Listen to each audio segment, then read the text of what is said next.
नमस्कार dear friends. जो आने वाला एग्ज़ाम है एग्रीकल्चर सुपरवाइज़र जो कि 21 अक्टूबर को होने वाला है, उस एग्ज़ाम के अकॉर्डिंग टेस्ट सीरीज स्टार्ट की गई है, जिसमें आपको टॉपिक वाइज जो एग्रीकल्चर का सिलेबस है, जहां से 60 क्वेश्चन आने वाले हैं, उनके लिए आज अपन एग्रीकल्चर के जो टॉपिक वाइज सीरीज है उसको स्टार्ट करने जा रहा हूं मैं, जिसमें आज अपन डिस्कस करेंगे कुछ महत्वपूर्ण जो क्वेश्चन जो कि एग्जाम में आए हुए हैं या आने के चांसेस सबसे ज़्यादा होते हैं।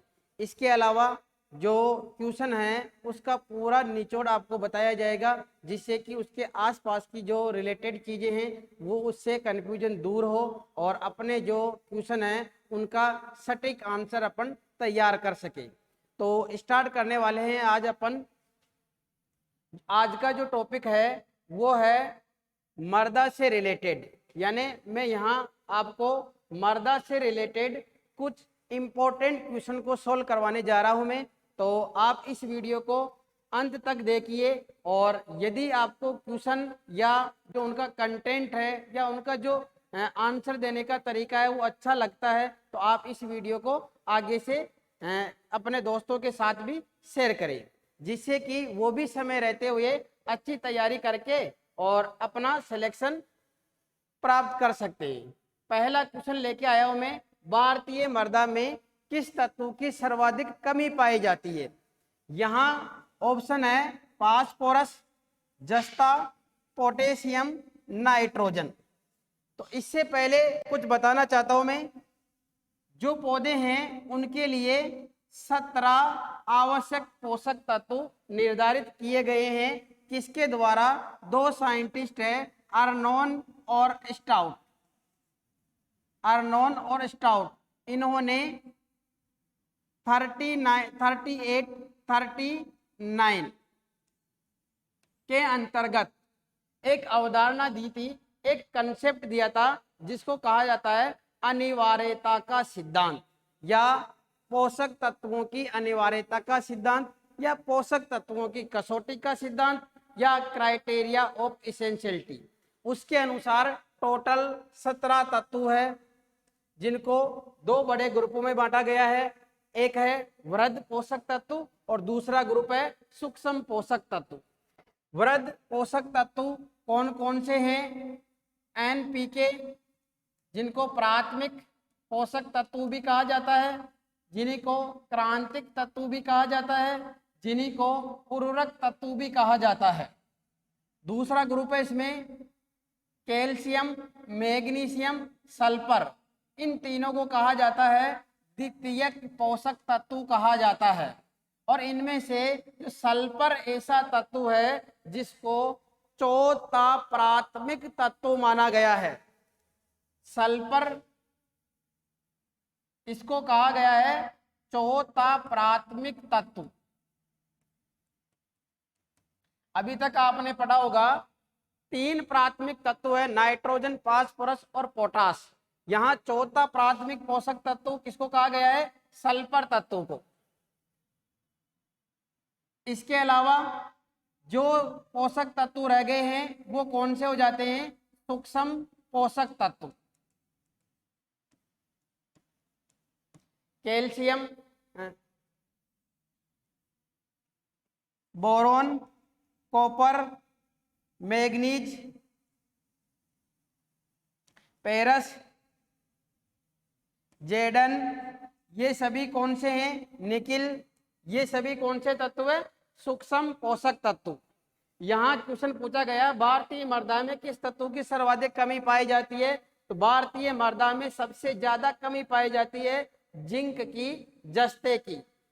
47% जो भारतीय मृदाएं हैं उसमें जिंक तत्व की कमी पाई जाती है। जिंक तत्व से रिलेटेड सबसे इंपॉर्टेंट क्वेश्चन है, जो धान का खेरा रोग होता है वो किसके कारण हो रहा है? जिंक की कमी के कारण। इसके अलावा जो मक्का की फसल है, उस मक्का की फसल में सफेद कली का रोग होता है।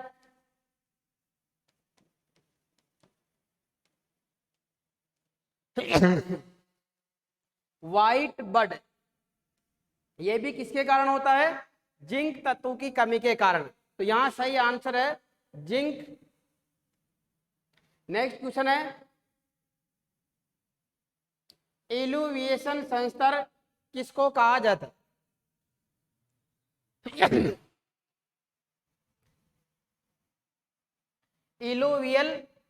इल्यूविएशन संस्तर किसको कहा जाता है? यहां ये क्वेश्चन लिया है मर्दा जो संस्तर है वहां से। जब भी वर्टिकल कट लगाया जाता है तो मर्दा के अंदर अलग अलग प्रकार की जो परतें पाई जाती है वो दिखाई देती है। इन परतों को क्या कहा जाता है? मर्दा संस्तर कहा जाता है इन परतों को। सबसे ऊपर कौन सा संस्तर होता है? ओ संस्तर, ए संस्तर, बी संस्तर, सी संस्तर। ए और बी के बीच में पाया जाता है ई संस्तर। तो यहां कहा गया है इल्यूविएशन संस्तर किस संस्तर को कहा जाता है? यहां ई का मीन्स है एग्जिट। एग्जिट का मीन्स होता है बाहर, यानी यहाँ जो ऊपरी संस्तर में तत्व पाए जाते हैं, एल्यूमिनियम ऑक्साइड पाए जाते हैं, वो कहाँ चले जाते हैं? निचले संस्तरों में। तो इसी को क्या कहा गया है? इल्यूविएशन। तो इसका आंसर होने वाला है ए संस्तर। यहाँ A1 A2 में डिवाइड किया है तो इसका सही आंसर क्या है? A2 संस्तर। A2 संस्तर को इल्यूविएशन संस्तर क्यों कह रहे हैं? कि इस संस्तर में जो एल्यूमिनियम वगैरह उपस्थित है वो घुल के और निचले संस्तरों में चला जाता है, इसी कारण इसको करें इल्यूविएशन। ई का मीन्स क्या बता रहा हूं? एग्जिट। इसी को मैं क्या कह सकता हूं? Washing out. इसी संस्तर को क्या कहा जाता है? वॉशिंग आउट संस्तर के नाम से भी जाना जाता है। नेक्स्ट क्वेश्चन है इल्यूविएशन। वहां था एल्यूविएशन और यहाँ है इल्यूविएशन। जब भी इसका मीनिंग आप विशेष रूप से देखोगे तो वहां क्या आ रहा था? ई आ रहा था और यहाँ क्या आ रहा है? आई आ रहा है। आई का मीन्स यहाँ पे है इन, इन का मीन्स यहाँ है वॉशिंग इन। वॉशिंग इन, वॉशिंग इन का मीन्स क्या है? जो वर्टिकल सेक्शन है मर्दा का उसके अंदर ऊपर ही ऊपर क्या पाया जा रहा है? ओ संस्तर। उसके नीचे क्या पाया जा रहा है? ए संस्तर। उसके नीचे क्या पाया जा रहा है? बी संस्तर। उसके नीचे क्या पाया जा रहा है? सी संस्तर पाया जा रहा है। तो यहाँ कहने का मतलब है जो ऊपर वाले संस्तरों में से जो भी तत्व घुल के और निचले संस्तरों में आ रहे हैं तो निचले संस्तरों में उसका एक्युमुलेशन हो जाता है, जमाव हो जाता है। इसी प्रक्रिया को कह रहे अपन एल्यूविएशन। इसका मीन्स क्या हुआ? ए संस्तर, बी संस्तर, सी संस्तर, ओ संस्तर। जस्ट पहले वाला क्वेश्चन क्या था? इसको कह रहे अपन एल्यूविएशन कह रहे हैं इसको। तो यहां से सामग्री बाहर जा रही है, बाहर जाने का मतलब है नीचे जा रही है, तो वो कहाँ जमा होगी? बी संस्तर में। तो इसका सही आंसर क्या होगा? बी संस्तर। नेक्स्ट क्वेश्चन है टॉप सॉइल। आपने पढ़ा होगा जो मिट्टी है वो दो प्रकार की होती है। एक को कह रहे अपन टॉप सॉइल या सरफेस सॉइल और दूसरी को कहा जाता है सब सॉइल। टॉप सॉइल का मीन्स है जो ऊपरी परत होती है उस परत को अपन क्या करें? टॉप सॉइल कह रहे हैं। तो यहाँ क्वेश्चन ये दिया हुआ है कि टॉप सॉइल कौन सा संस्तर होता है जिसको अपन टॉप सॉइल कह सकते हैं? ए संस्तर, बी संस्तर, ओ संस्तर, ई संस्तर। यहां जो मर्दा संस्तर है उसमें सबसे ऊपर पाया जाता है ओ संस्तर, उसके नीचे होता है ए संस्तर, उसके नीचे होता है बी संस्तर और उसके नीचे होता है सी संस्तर। जो ओ संस्तर है इसको कहा जाता है ऑर्गेनिक होरिजन कहा जाता है इसको, ऑर्गेनिक होरिजन। और ये कहाँ पाया जाता है? जो फॉरेस्ट लैंड होती है वहीं पे पाया जाता है। ये कहाँ एब्सेंट रहता है? अरेबल लैंड के अंदर ये एब्सेंट रहता है। अरेबल लैंड के अंदर ये नहीं पाया जाता है। तो वहां पे अरेबल लैंड के अंदर पहला संस्तर कौन सा हो जाता है? ए संस्तर। तो सबसे ऊपर कौन सा संस्तर आया? ए संस्तर। तो इसका सही आंसर क्या होगा? ए संस्तर। नेक्स्ट क्वेश्चन है, प्रचुर कैल्शियम वाली मृदा को क्या कहा जाता है? पेडल्फर कहा जाता है, लेटेराइट कहा जाता है, पोडलर कहा जाता है, या पेडोकल कहा जाता है? इसका सही आंसर होने वाला है पेडोकल। ऐसी मृदाएं जिसमें कैल्शियम तत्व की अधिकता पाई जाती है उन मृदाओं को क्या नाम दिया गया है? पेडोकल कहा जाता है। जैसे सोडिक मृदा का नाम सुना होगा, सोडिक मृदा यानी ऐसी मृदा जिसमें सोडियम की अधिकता पाई जाती है उसको कह रहे हैं सोडिक मृदा। तो ऐसे कैल्शियम की अधिकता वाली मृदा को क्या कहा गया है? पेडोकल मृदा कहा गया है। नेक्स्ट क्वेश्चन है, मृदा कणों के मध्य का वह स्थान जो कि जल और वायु की उपस्थिति से पूर्ण होता है, या मैं कह दूं मृदा का ऐसा स्थान जहां पे जल और वायु पाई जाती है। जब भी मृदा अवयव पढ़ते हैं, मृदा में दो प्रकार के अवयव है। एक है ठोस वाला जो भाग है उसको तो अपन क्या कह रहे हैं? मृदा कण कह रहे हैं अपन उनको। मृदा कणों के बीच में जो जगह पाई जा रही है उसको क्या कहा जा रहा है? जिसमें क्या मिलता है? जल मिलता है या वायु मिलती है। तो मेरा कहने का मतलब है कि इन कणों के बीच की जो जगह है उसको क्या कहा जाएगा? यानी जो ये जगह है इस जगह को क्या कहा जाएगा? तो दोनों के बीच में जगह है यानी अवकाश है, तो इसको क्या कहा जाता है? रंध्रा अवकाश कहा जाता है। इसको रंध्रा अवकाश, रंध्रा अवकाश कहा जाता है इसको। तो मृदा के अंदर दो भाग है, ठोस और रंध्रा अवकाश यानी खाली जगह। इसके अंदर दो चीजें होती है, मृदा जल और मृदा वायु। ये होता है 25%, ये होता है 25%। ठोस में कितना होता है?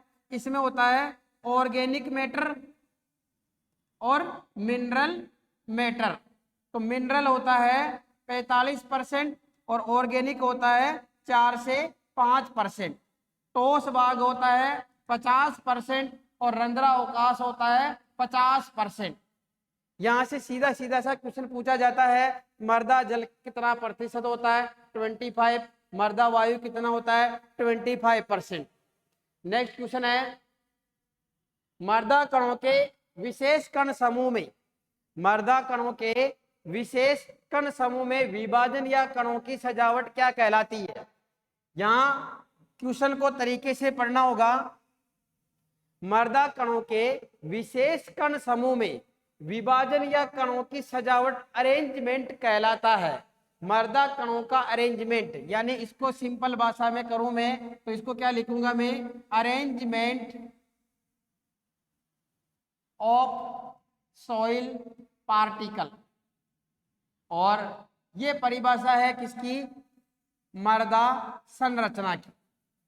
जैसे जैसे मृदा कण व्यवस्थित होंगे यानी उनका जमाव होगा, जिस रूप में उनका जमाव होगा उसी प्रकार की उसकी संरचना बनेगी।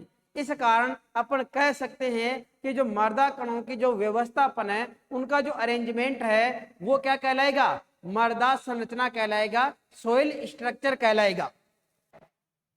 इसके बाद में क्वेश्चन है, मृदा गुणों के आधार पर, मृदा गुणों के आधार पर मृदा को विभिन्न वर्गों में विभाजित करना क्या कहलाता है? मृदा गुणों के आधार पर मृदा को अलग अलग वर्गों में विभाजित करना क्या कहलाता है? Edaphology, pedology, soil taxonomy, soil profile. तो इसका सही आंसर तो होने वाला है सॉइल टेक्सोनोमी। सॉइल प्रोफाइल क्या है? जो मृदा संस्तर है उनका एक कॉलम होता है, या मैं कह दूं vertical section of soil, vertical section of soil. इसको क्या कहा जाता है? मृदा प्रोफाइल कहा जाता है। पेडोलॉजी मृदा उत्पत्ति का मृदा वितरण का इनका अध्ययन कर रहे हैं, तो वो प्रक्रिया क्या कहला रही है? पेडोलॉजी। पेडोलॉजी कौन सी भाषा का शब्द है? ग्रीक भाषा का। इसके अनुसार जो मृदा है वो क्या माना गया है? पोषक तत्वों का घर माना गया है। पोषक तत्वों का घर, हाउस ऑफ या हाउसिंग ऑफ न्यूट्रिशन कहा गया है पेडोलॉजी के अनुसार। किसको? मृदा को। इडेपोलॉजी, यदि मृदा का अध्ययन कैसे कर रहे हैं? उच्च पादप समुदाय के साथ में रिलेशन बना के और अध्ययन कर रहे हैं, तो इसको क्या कह रहे हैं? इडेपोलॉजी। और इसके अनुसार क्या कहा गया है? जो मृदा है वो पोषक तत्वों के लिए क्या माने, पौधों के लिए क्या मानी गई है? या एक व्यवस्था दे रही है जिससे कि पौधे वृद्धि कर पा रहे हैं, पोषक तत्व उनको अच्छी मात्रा में उपलब्ध हो रहे हैं। यानी यहाँ पोषक तत्व पेडोलॉजी के अनुसार तो क्या कहा गया है? मृदा को, सॉरी, जो पेडोलॉजी है इसके अनुसार तो कहा गया है प्राकृतिक पिंड माना गया है मृदा को। प्राकृतिक पिंड माना गया है किसके अनुसार? पेडोलॉजी के अनुसार। जबकि इडेपोलॉजी के अनुसार क्या माना गया है? पोषक तत्वों का घर माना गया है मृदा को। यहां रिपीट कर देता हूं मैं, जो मृदा का जो ऊर्ध्वाधर कटाव है, वर्टिकल सेक्शन है मृदा का, इसी को क्या कहा गया है? सॉइल प्रोफाइल, मृदा परिच्छेदिका कहा गया है। पेडोलॉजी मृदा की उत्पत्ति के बारे में, मृदा के वितरण के बारे में, मृदा की संरचना के बारे में पढ़ रहे हैं, वो क्या कहला रहा है? पेडोलॉजी। पेडोलॉजी कौन सी भाषा का शब्द है? ग्रीक भाषा का। पेडोलॉजी के अनुसार मृदा को क्या कहा गया है? प्राकृतिक पिंड, नेचुरल बॉडी कहा गया है। इडेपोलॉजी, जब मृदा का अध्ययन उच्च समुदाय के अनुसार किया जा रहा है तब उसको कह रहे हैं इडेपोलॉजी। इडेपोलॉजी कौन सी भाषा का शब्द है? ग्रीक भाषा का शब्द है। इडेपोलॉजी के अनुसार मृदा को क्या माना गया है? पोषक तत्वों का घर माना गया है। नेक्स्ट क्वेश्चन है, सबसे पुरानी चट्टान, सबसे पुरानी चट्टान तथा अन्य चट्टानों की जन्मदात्री मानी जाती है।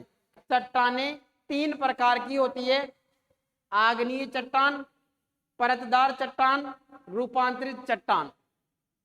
चट्टानें तीन प्रकार की होती है, आग्नेय चट्टान, परतदार चट्टान और रूपांतरित चट्टान।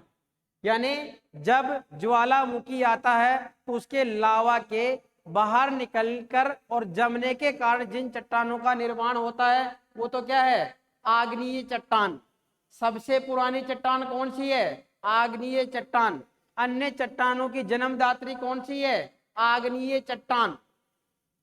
आग्नेय चट्टान के टूटने से जो सामग्री बनती है उसको कहा जाता है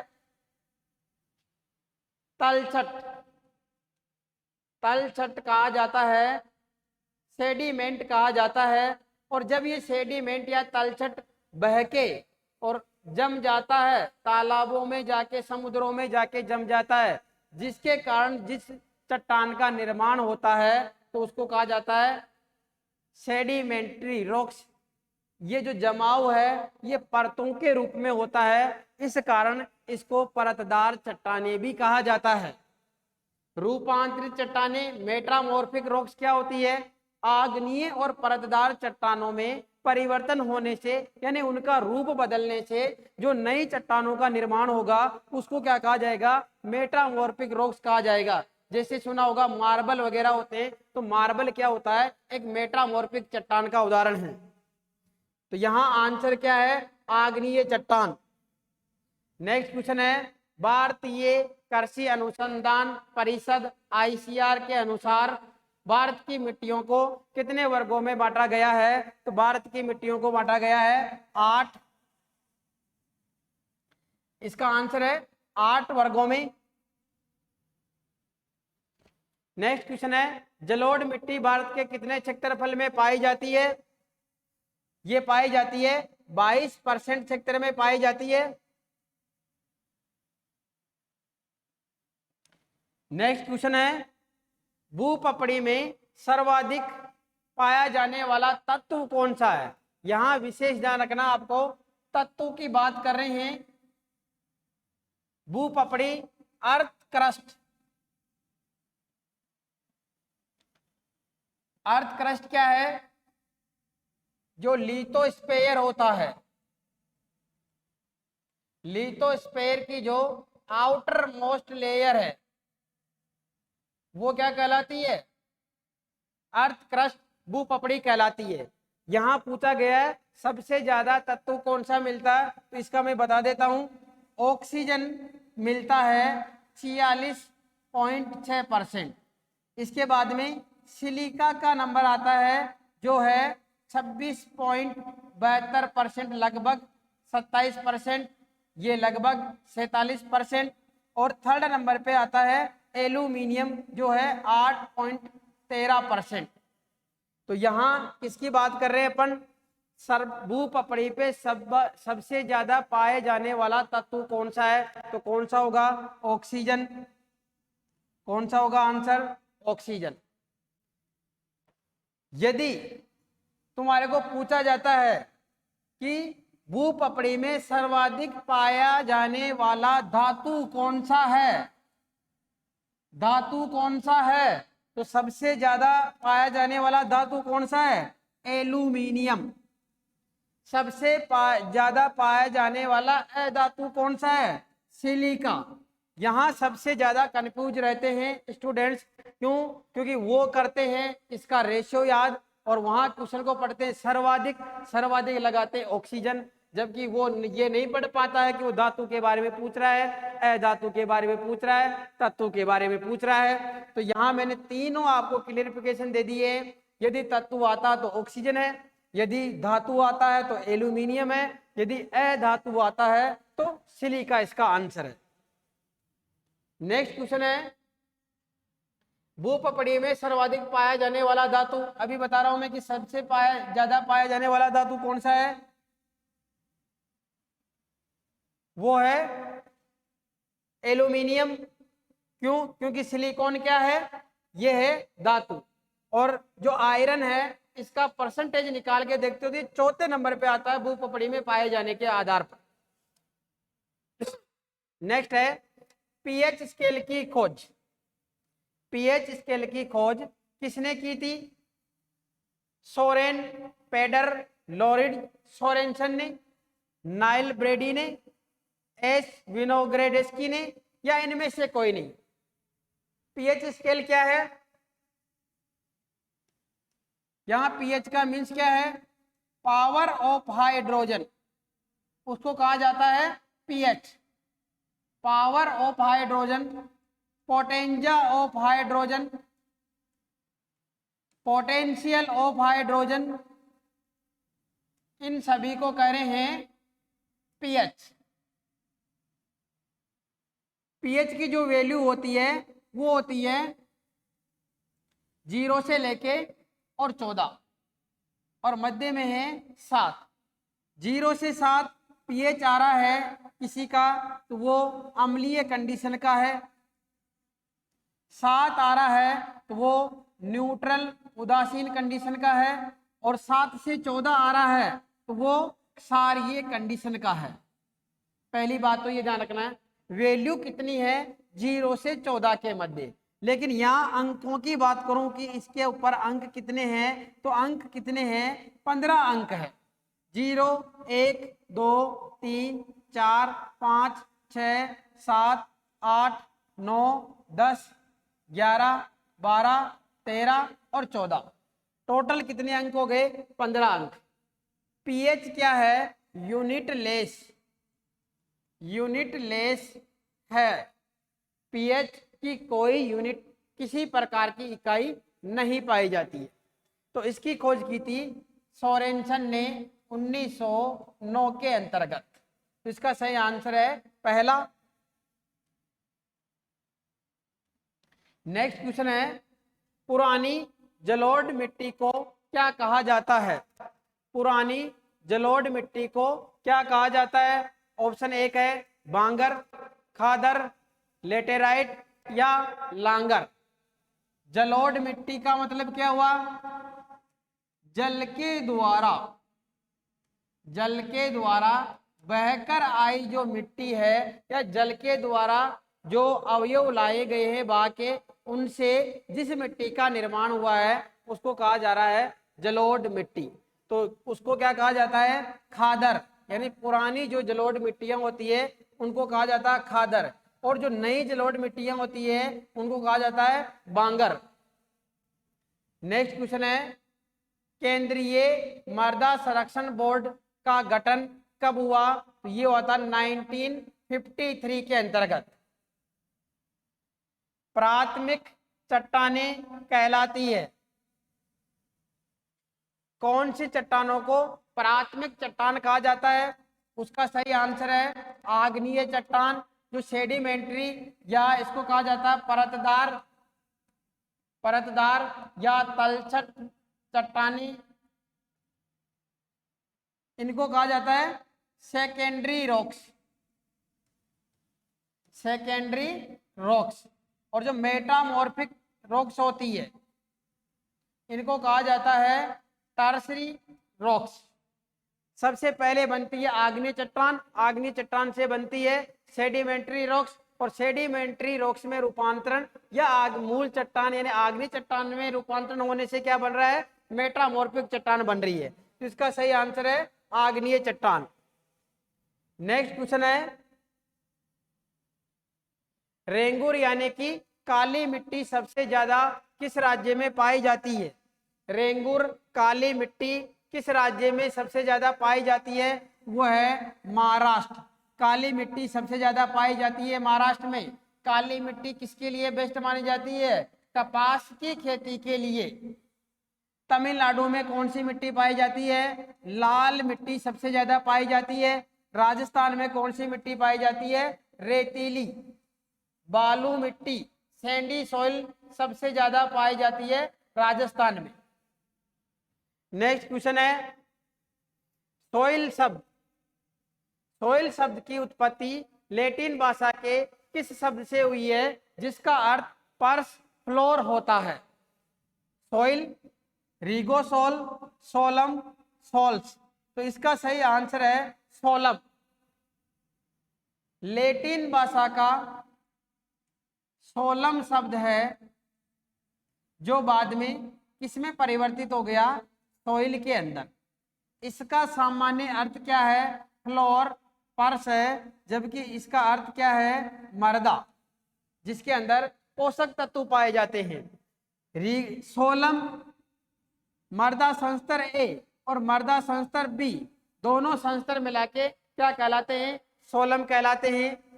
ए, बी और सी तीनों को मिला के क्या कहते हैं? रिगोलित कहते हैं। और रिगोलित को ही क्या कहा गया है? पैतृक पदार्थ। मर्दा का पैतृक पदार्थ का नाम पूछा जाता है तो आपको सीधा सा सब जवाब देना है रिगोलित। ए, बी, सी और ओ, इन सबको ओ, ए, ई, बी, सी, इन पांचों संस्करणों को मिला के और क्या कहलाता है? मास्टर होरिजन कहलाता है। इनको क्या कहते हैं? मास्टर होरिजन कहा जाता है। नेक्स्ट क्वेश्चन, आधुनिक मृदा विज्ञान के जनक कौन है?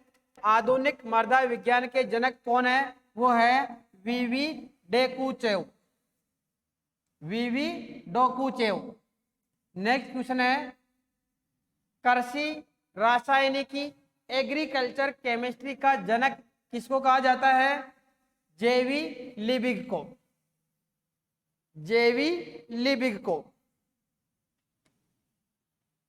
हिलगार्ड ने क्या किया था? हिलगार्ड ने क्या कहा था? किसने टर्में दी है? सफेद ऊसर, काला ऊसर। सफेद ऊसर किसको? लवणीय मृदाओं को। काला ऊसर किसको? क्षारीय मृदाओं को। ये हिलगार्ड का काम है।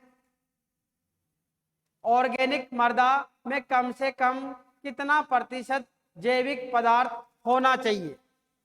ऑर्गेनिक मृदा में कितना जैविक पदार्थ होना चाहिए, या मैं ऐसा कह सकता हूं ऑर्गेनिक मृदा, कार्बनिक मृदा किसको कहा जाएगा? जिसमें कम से कम 20% जैविक पदार्थ होता है, यानी इससे 20% से ज्यादा होगा जैविक पदार्थ, तब उसको क्या कहेंगे? ऑर्गेनिक मृदा कहेंगे। नेक्स्ट क्वेश्चन है, पेडोलॉजी के अनुसार मृदा क्या है? अभी जब पहले बताया था प्राकृतिक पिंड। भारतीय मृदा अनुसंधान संस्थान Indian institute of soil science कहाँ स्थापित है? भोपाल मध्य प्रदेश में। भोपाल मध्य प्रदेश में। दिल्ली में क्या स्थित है?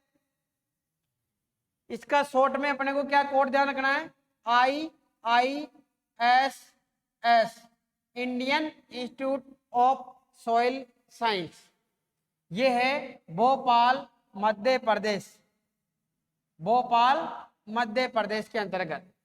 एक इसी से रिलेटेड संस्थान आता है अपने, central soil salinity research institute, और ये है हिसार हरियाणा के अंदर। हिसार हरियाणा के अंतर्गत आता है ये।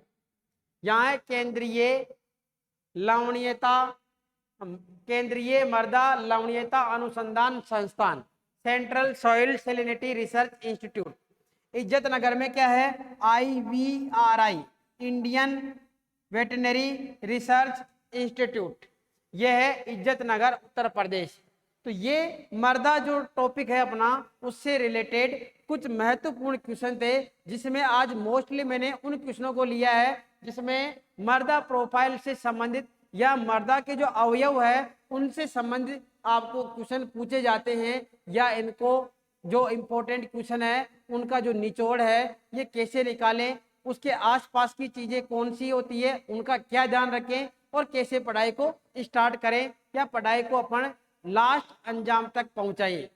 तो मेरा आप सभी से ये कहना है कि आप जितने क्वेश्चनों की प्रैक्टिस करोगे, जितनी भाषा के क्वेश्चन आप सीखोगे, तभी ही जाके और आप अपना जो आंसर है उसको परफेक्ट कर पा सकते हो। तो ये वीडियो या जो मैं ये क्वेश्चन लेके आया हूँ ये आपके लिए उपयोगी रहते हैं, तो आप इस क्लास को अपने दोस्तों के साथ में अवश्य शेयर करें। धन्यवाद।